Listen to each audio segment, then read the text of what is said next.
A luxury jet on its maiden voyage is jolted in midair. They're an emergency. We have a wingtip! The plane has lost part of its wing. It became clear that we were in very, very big trouble. The crew struggles to land the badly damaged plane. November 600, X-ray Lima, declaring an emergency. But the trouble isn't over when they hit the ground. The crew is detained and questioned by police. Somehow, this small plane has triggered the worst crisis in Brazilian aviation history.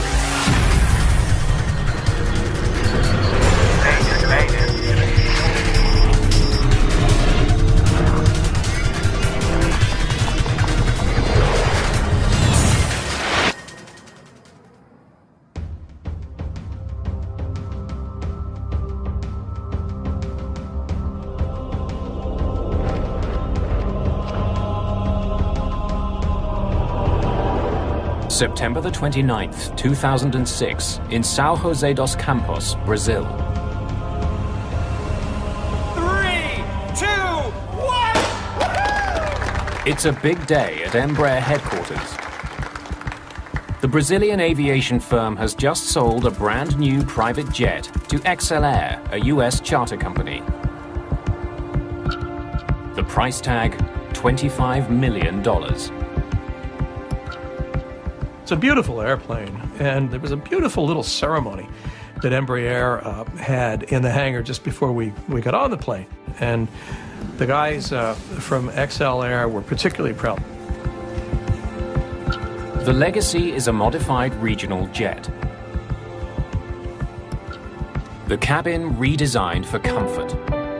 It can seat up to 13 people. And in its first 4 years of service, Embraer has delivered almost 100 of these sleek business jets. XLR will use the jet to fly customers around the world. But first, the company has to get the plane up to the United States. Joseph Lepore and Jan Palladino will be at the controls for the jet's maiden voyage. They've been down in Brazil for a couple of weeks, getting familiar with the new plane. Joe Sharkey is a reporter for the New York Times. He's been offered a free ride home. We were delivering an airplane, basically, and my role was hitchhiker, and they kindly invited me along.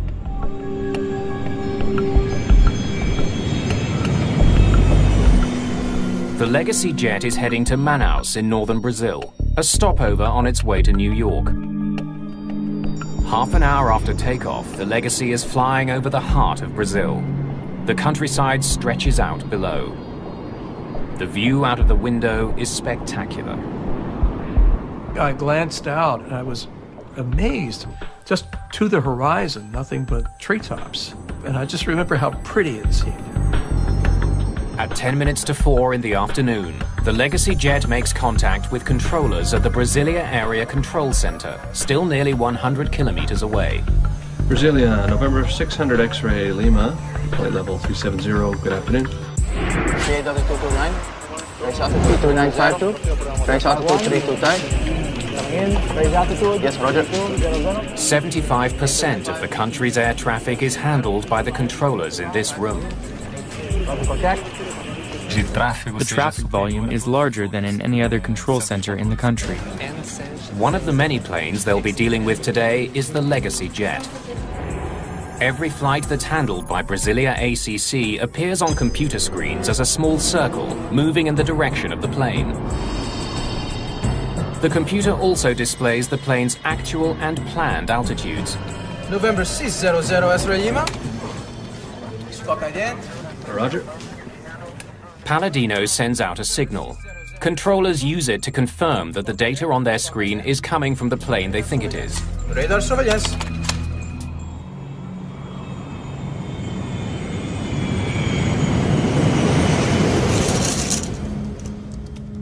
An hour later, the flight has settled into a familiar routine.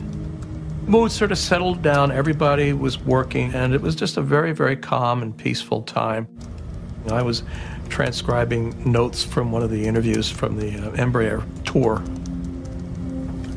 Brasilia, November 600 X-ray Lima. But in the cockpit, Palladino is having trouble getting back in touch with air traffic controllers in Brasilia. Brasilia, November 600, X-ray Lima. He can't raise controllers on the frequency he used almost an hour ago. He tries other channels. Brasilia, November 600, X-ray Lima.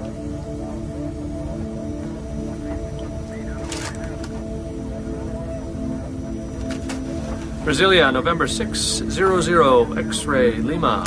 November 600, X-ray Lima. After 12 attempts, Palladino finally gets in touch with Brasilia ACC, this time with a different controller who provides radio frequencies for future contacts. Contact 123.32. 26.5. I'm sorry, I didn't get the last two. Sorry, say frequency one more time for November 600, X-ray Lima. The Legacy loses radio contact again. Brasilia, November 600, X-ray Lima. As the pilots try to restore communication with Brasilia, the plane continues to power through the sky. It's just minutes before 5 o'clock.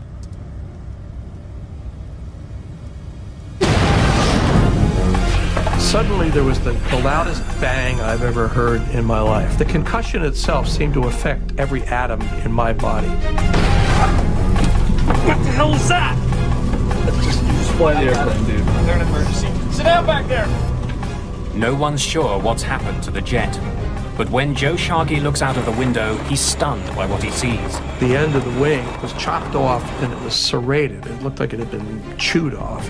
It became clear that we were in very, very big trouble. XLR Vice President Ralph McHaley rushes to the window for a look at the damage. I said to Ralph, "How bad is it?" And he looked at me and he said, "It's bad." With more experience flying this type of plane, co-pilot Palladino takes over control of the limping jet.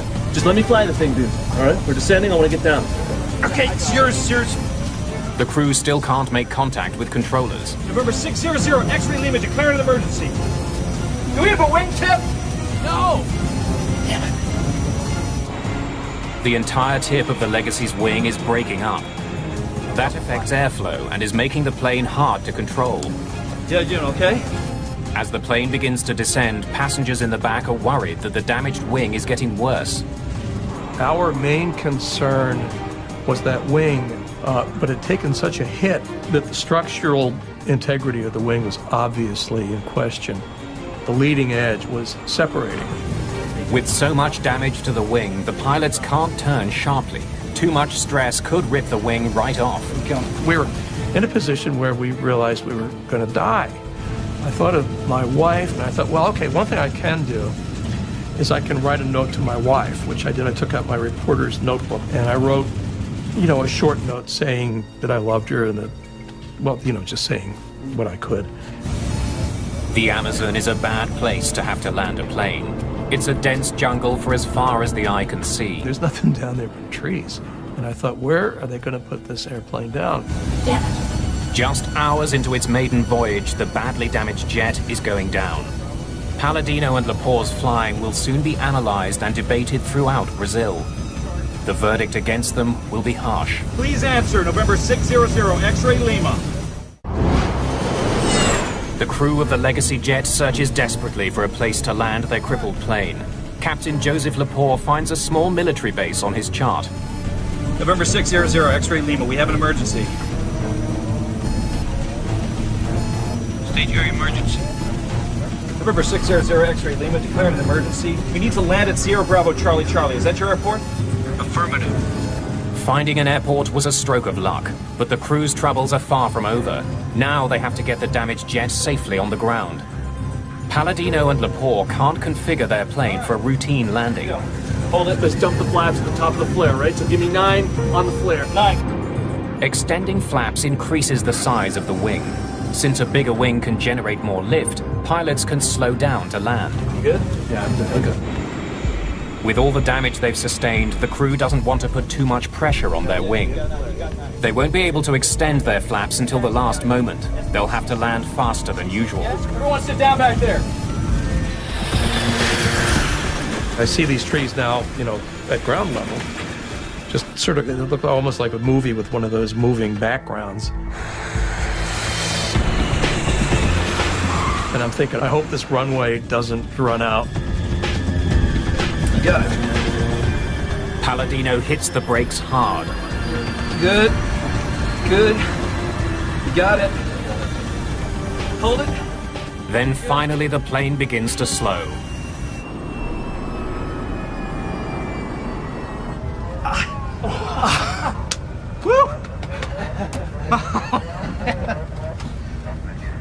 Good job.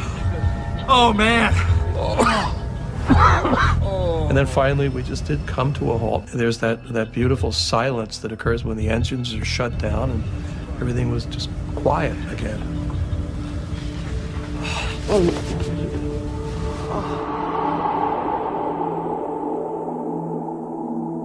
For more than 25 minutes, the business jet had flown with part of its wing torn off. There's also damage to the plane's tail. Somehow, high over the rainforest, something tore into the plane.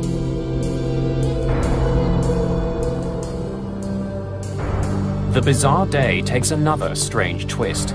Because they've landed at a military base, soldiers confiscate the passports of everyone on board. And that's the point at which I realized that we were in custody.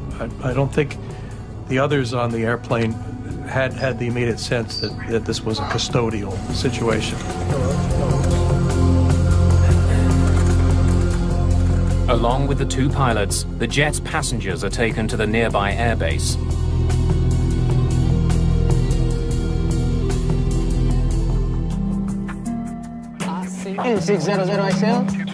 Range altitude 3200. The emergency on board the Legacy jet has thrown Brasilia ACC into turmoil. But it's not the only problem controllers there are facing. Takeoff. Another plane they're expecting to see hasn't shown up. Goal Flight 1907 should be on radar in Brasilia. The missing flight is a Boeing 737 with 154 people on board. It's been in the air for 2 hours and should be nearing Brasilia. But controllers there can't find any trace of that plane. Manaus, there isn't any gold. There isn't any gold with us here. It's on its way. They check its status with controllers in Manaus, who were last in contact with the plane. Anxiety was high, and controllers were confused about what to say. They didn't know what was happening. Deep in the Amazon, those who were on the XL Air jet are also struggling to figure out what happened. We hit something, man. That's all I know. Maybe it was a condor. Are you kidding? It was 37,000 feet. Well, maybe it was a military jet. No, I think the plane must have exploded. Flew through the debris field. It would have been more impactful. As they're trying to piece together the day's strange events, the group gets some shocking news.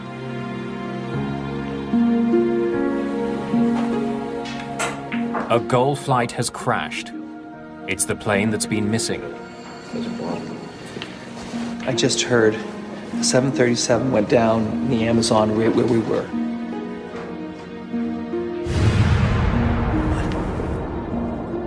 It was like a thunderclap. The world changed immediately. And Joe and Jan were just stricken. I don't think I've ever seen two more anguished men in my life. The Goal flight crashed right where the Legacy lost a piece of its wing. It can't be a coincidence.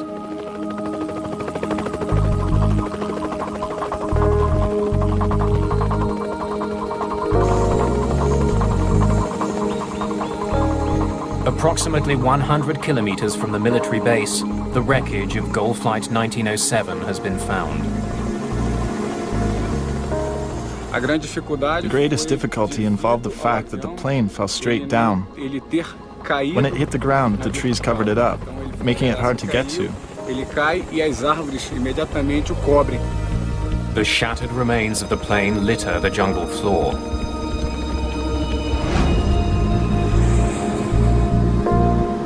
The news hits controllers in Brasilia extremely hard. They had just realized that the worst thing that could happen in air control happened. People were crying. A lot of people had to be dragged out of the room. Things were not under control in the room. Over the next several days, troops pour over the scene of the Gol crash. The dense jungle slows their progress. A makeshift helicopter landing pad is carved out of the jungle. It's becoming increasingly clear that no one has survived. 154 people are killed. At the time, it's the worst crash in the history of Brazilian aviation. What had happened in the skies above the Amazon? Investigators face a mammoth job.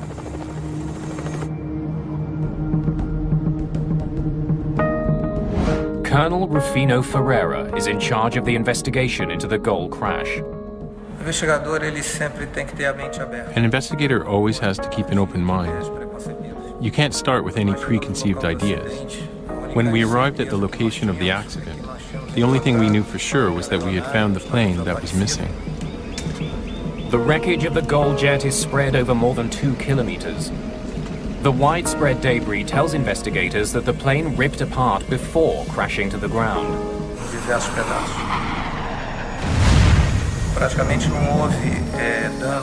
There was practically no damage caused by the impact with the ground. The plane had already fallen apart.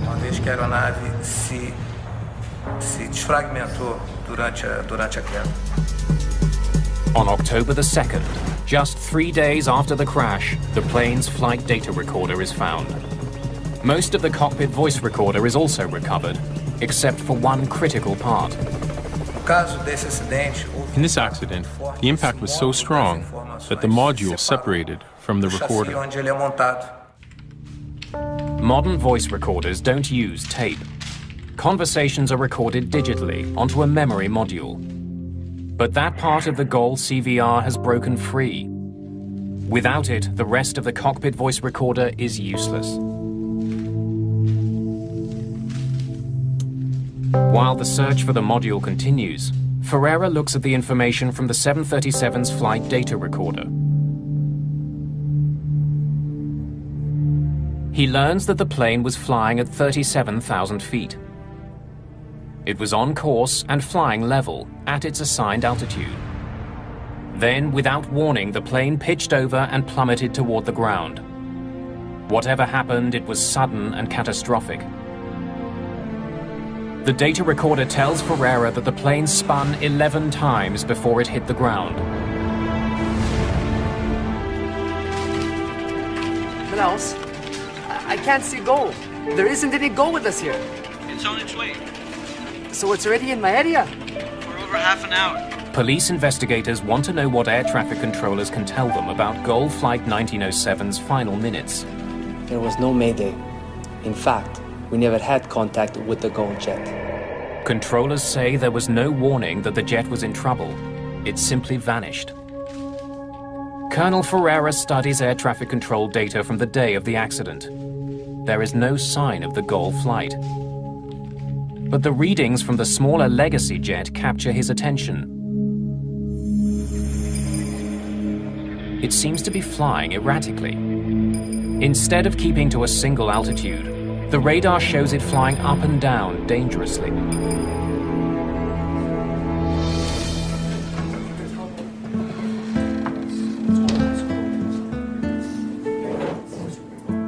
Perhaps the private jet pilots were testing out their new plane by climbing and descending quickly. They may have collided with the Gol jet as a result of their reckless flying. When that information leaks out to the country's newspapers, it makes front-page news.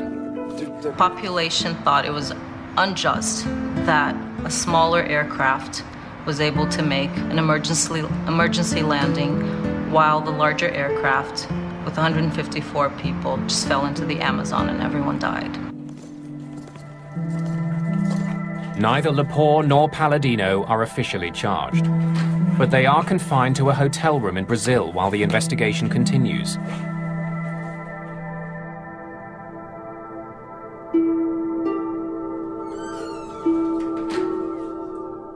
Ferreira interviews the two pilots about what they did and what they saw. Look, we were proceeding northwest on course to Manaus at 37,000 feet. Okay, we were attempting to contact Brazilian control. Were you changing altitude? No. I was on the plane. Had the plane been flying erratically or doing loop-de-loops or whatever it was, I think I would have had a pretty good story for the New York Times. Did you say you were flying at 37,000 feet? Yes, that's right. Flight level 370. We never moved from that.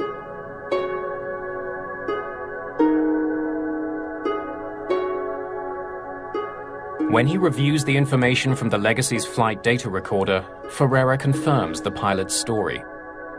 Although the ground radar shows the Legacy flying wildly, the data from the plane shows that it didn't change altitude at all. But there is something shocking about the Legacy's path. The business jet was flying north to Manaus, the GOL flight south from Manaus.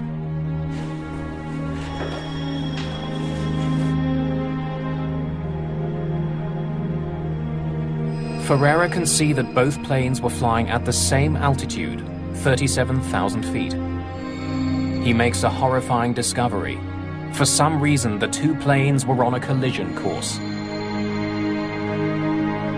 Air traffic is typically routed along specific corridors through the sky, essentially highways in the air.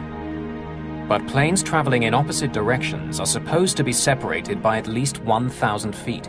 The airway system, for instance, between Brasilia and Manaus is very simple. It makes airplanes fly northbound, maintaining even levels, and airplanes flying southbound, maintaining odd levels.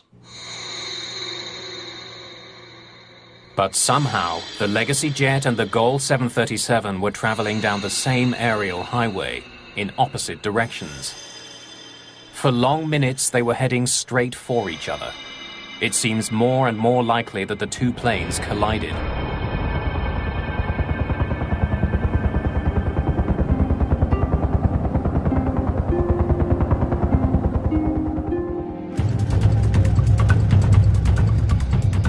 At the crash site, workers find support for this incredible theory. The left wing of the GOL flight is recovered. Investigators discover that about halfway along the wing, it's sliced clean through. None of the other wreckage is sliced this way. The precise nature of the cut tells Ferreira that this is not damage that was caused by impact with the ground. The damage on the left wing clearly shows that it was caused by a collision with another plane. The badly damaged wing would have sent the 737 into a spiral dive. The pilots would have had no way of controlling it.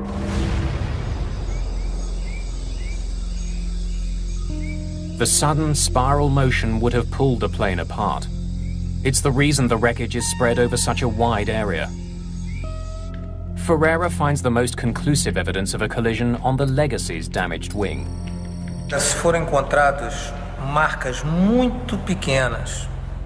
On the Legacy, we found very small traces of paint that came from the GOL wing.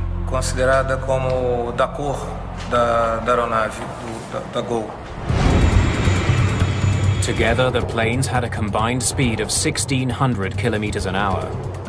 At that speed, the wingtip of the small jet easily sliced through the 737. Colonel Ferreira now understands what caused the GOL jet to crash, but he doesn't know why. How had the two jets ended up in the exact same airspace without anybody noticing?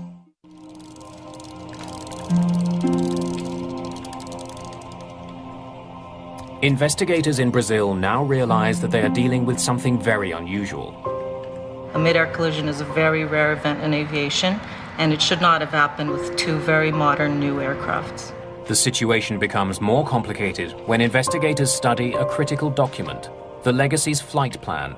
Flight plans are filed by using a standard form which is the same all over the world. The form will contain the flight number as well as requested flight level or altitude. According to this document, when it collided with the Goal flight, the executive jet wasn't expected to be at 37,000 feet. The Legacy's flight plan called for the jet to fly at 37,000 feet only until it reached Brasilia, then descend to 36,000. But the collision took place 850 kilometers northwest of Brasilia, well past the point where the Legacy was supposed to descend. So why hadn't the Legacy followed its flight plan? The flight plan calls for you to descend to 360 at Brasilia. Why didn't you? We weren't told to. Before we took off, we were cleared for 370 all the way to Manaus. That's what we did, sir. I don't know where you're getting the information from. Yeah, we followed the rules. We were not told to descend, and we did not descend.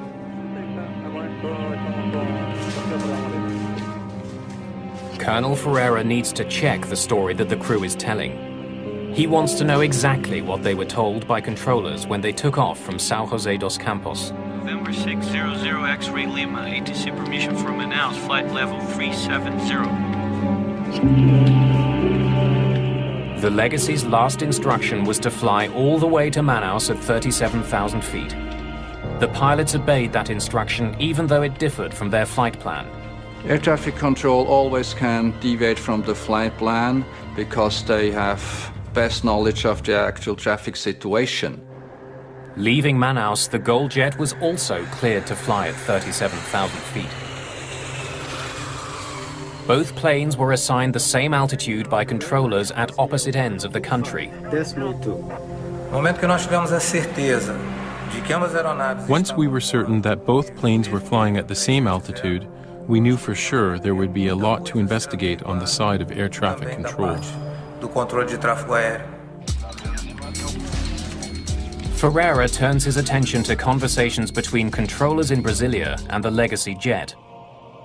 The cockpit voice recorder from the Legacy gives investigators a remarkably detailed look into what happened on the private jet.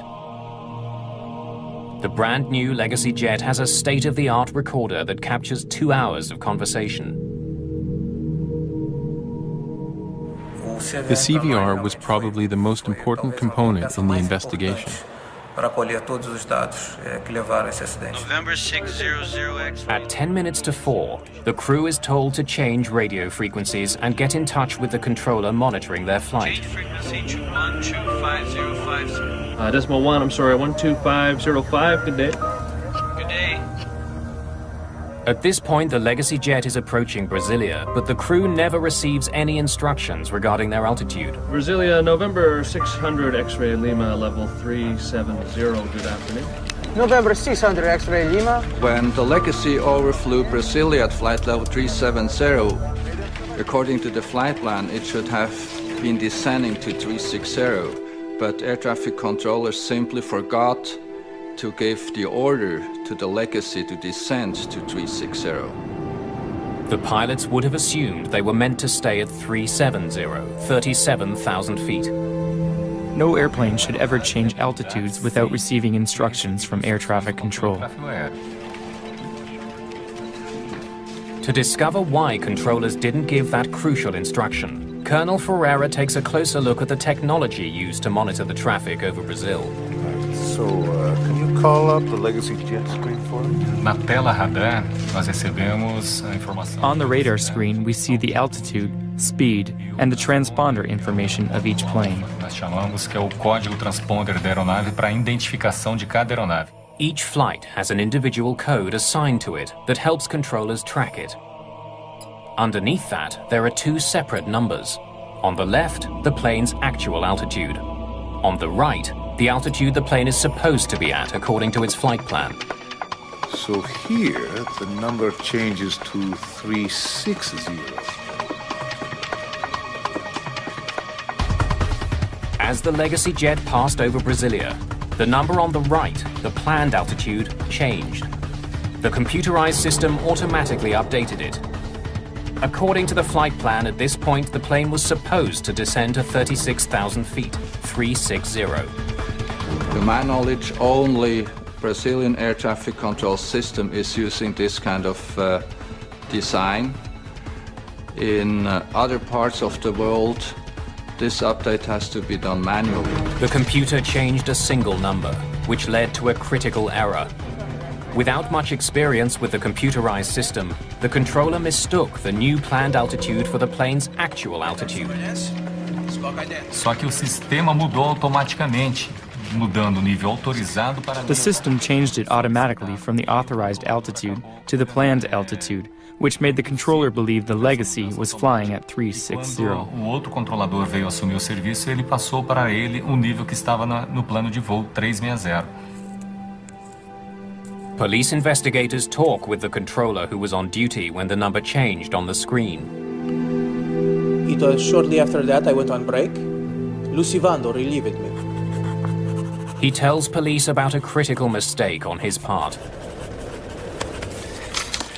You have 5 aircraft. The Legacy is at 360.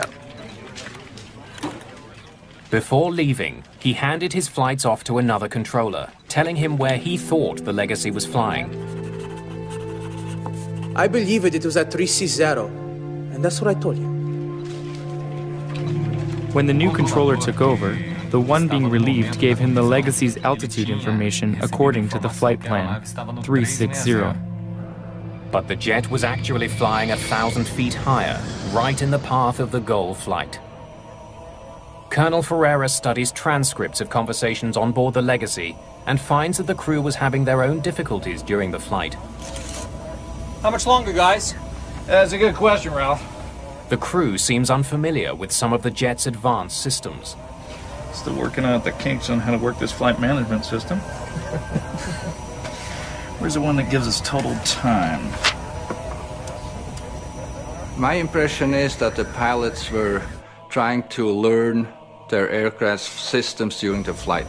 Investigators also uncover a breakdown in communications. Brasilia, November 600 X-ray Lima, flight level 370, good afternoon. November 600 X-ray Lima. After a brief conversation between the Legacy jet and Brasilia ACC, Colonel Ferreira notices something extremely unusual. For almost an hour, the Legacy pilots don't talk to anyone on the ground. Brasilia, November 600 X-ray Lima. Palladino did try to get hold of ground control, but he couldn't get through. Brasilia, November 600 X-ray Lima. He then tried the backup frequencies listed on his navigation charts. Brasilia, November 600 X-ray Lima. November 600 X-ray Lima. His only contact, a single garbled message. 6 Smoke 5. Sorry, say frequency one more time for November 600 X-ray Lima. Both pilots and air traffic controller should have been more concerned of maintaining two-way contact all the time. This is their duty. Brasilia, November 600 X-ray Lima. Had pilots and controllers spoken, they might have discovered that the Legacy was flying north in a corridor reserved for southbound traffic. As the public learns about the mistakes in the Air Traffic Control Center, there is growing pressure to make some changes. We wanted to understand what had happened to these people inside the control room. The controllers should have been able to see on their radar screens that these two airplanes were flying in a collision course. Brazilian air traffic control is one of the last in the world to be run largely by the country's military. Since they're run by the military, they're run by the Brazilian Air Force, we did not have complete access to information except for what was released. As fingers are pointed at controllers, many of them come forward with stories of overwork and poor training. They complained that they weren't well trained in English language, which is the international aviation language. Also, they had complaints about their equipment. In fact, the controller who incorrectly reported the Legacy's altitude had been on the job for only a year.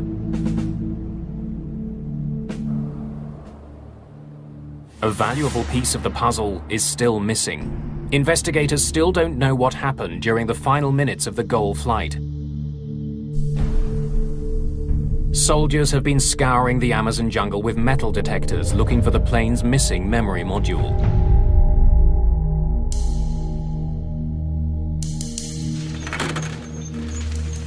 Almost a month after the crash, they find it.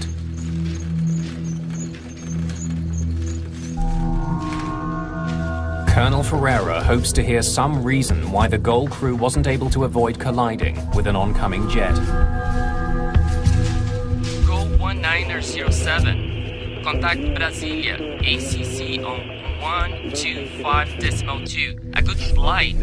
Thanks very much, Brasilia 12.2. Gol 1907. There are no alarms before the collision. No warning that they were flying straight for another jet.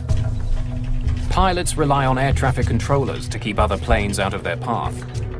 They spend much of their time monitoring their instruments, not the skies ahead. At the speed they're traveling, they'd only have to look away for a few seconds to miss an approaching plane. There were no issues of communication and no misunderstanding between the pilots and air traffic control.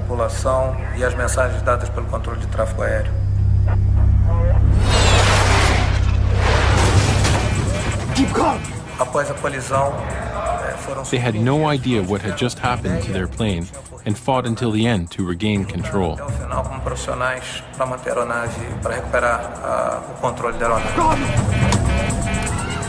For less than a minute, the pilots struggle for control, but there's nothing they can do. But why were there no warnings? Both planes were equipped with a safety feature designed to prevent exactly this type of accident. Ferreira now needs to know why that system failed. Earlier in the investigation, strange radar images suggested that the Legacy pilots were flying wildly over the Amazon.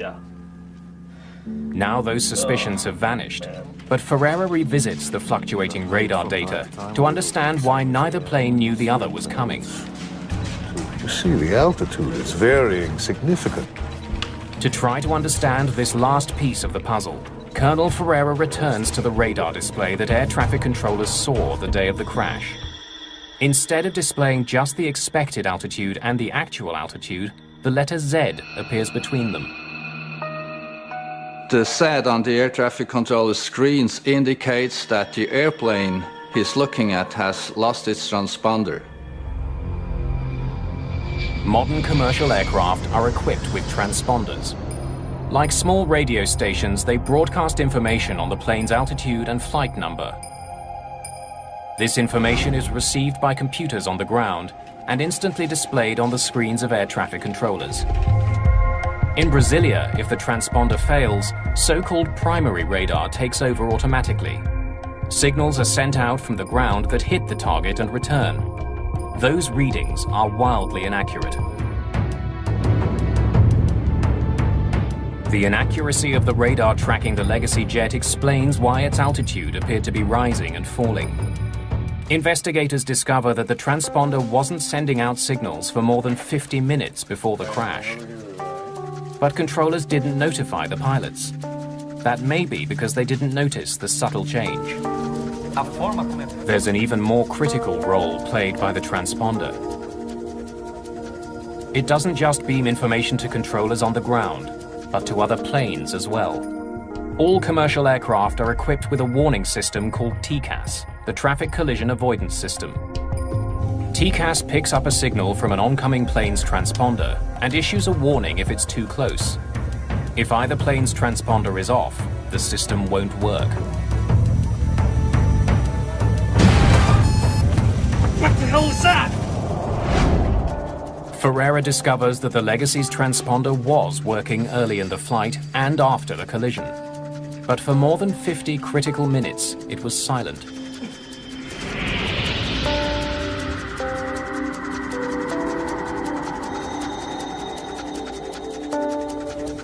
How had a state-of-the-art jet, just off the factory floor, developed problems with its transponder?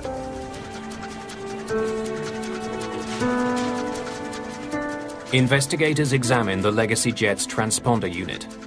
They discover that the system which controls it had a troubled history.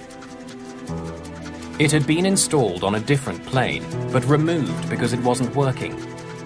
It was repaired and then placed on the jet that was sold to XL Air. Investigators have the system tested. But even with its suspicious past, after the crash they can find no obvious problems with the plane's transponder.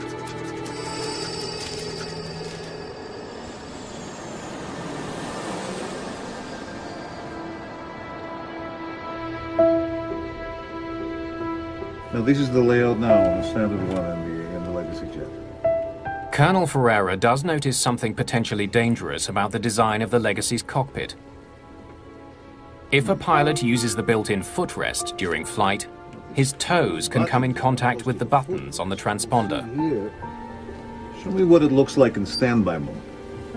And when the transponder does go into standby, it would be difficult for a pilot to notice. There's no alarm? A small yellow warning light is the only indication that the transponder isn't on. It was not easy for the pilots to detect that, because it's not hooked up with the central warning and alert system. But the pilots of the Legacy jet do not remember using the plane's footrest. Still working out the kinks on how to work this flight management system. Time. Investigators suspect that one of the pilots may have turned the transponder off by mistake. No momento, cenário provável. The most probable scenario is that, by accident, one of the pilots temporarily turned off the equipment as he tried to familiarize himself with the technology on board. However, the transponder went off.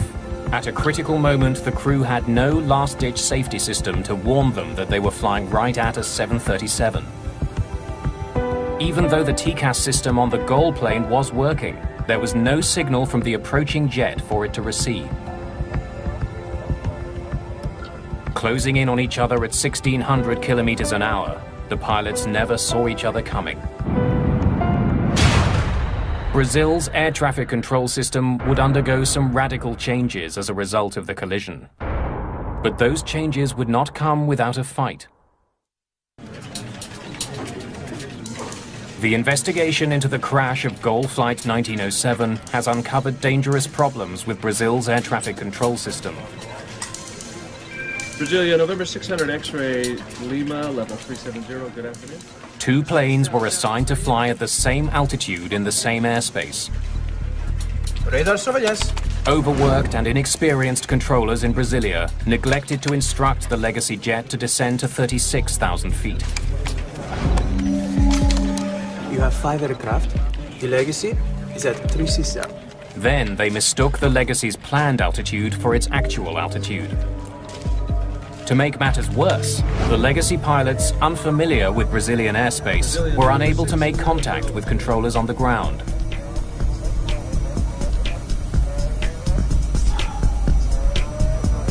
And somehow the transponder, which broadcasts their location in the sky, went silent, which controllers in Brasilia failed to notice.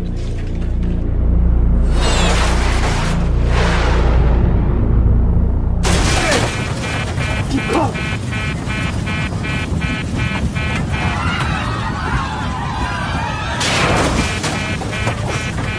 Keep going!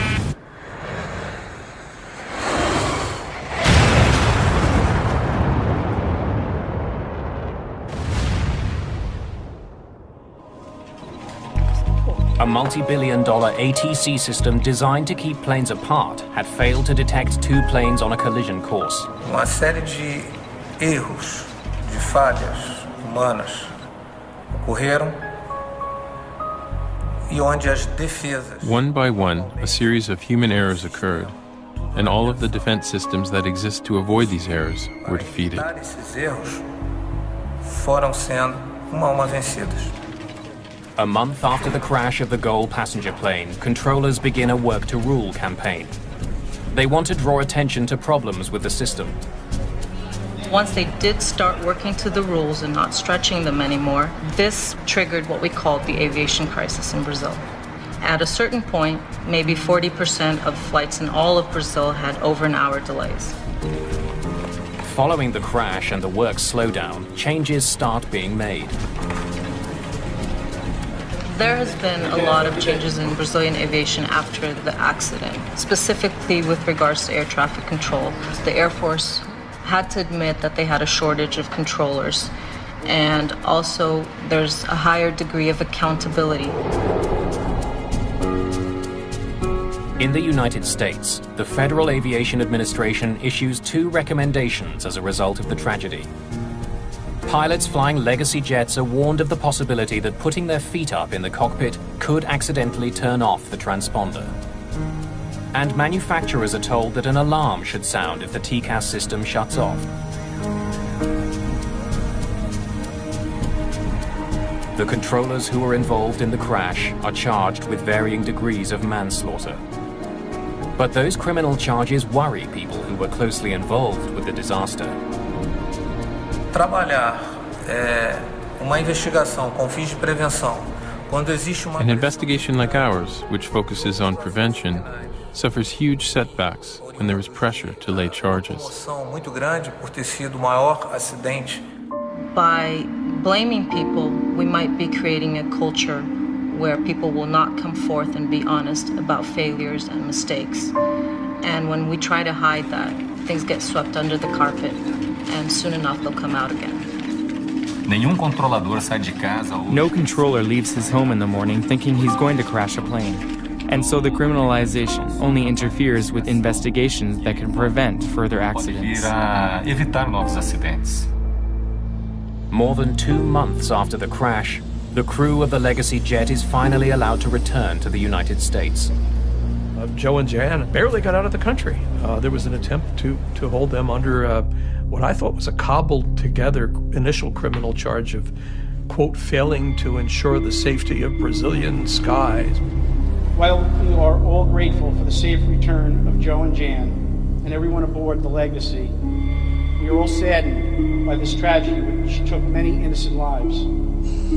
More than a year after the accident, the legacy jet that survived a mid-air collision was still at the airfield in the Amazon. Its maiden voyage cut short by a tragic series of technological and human errors.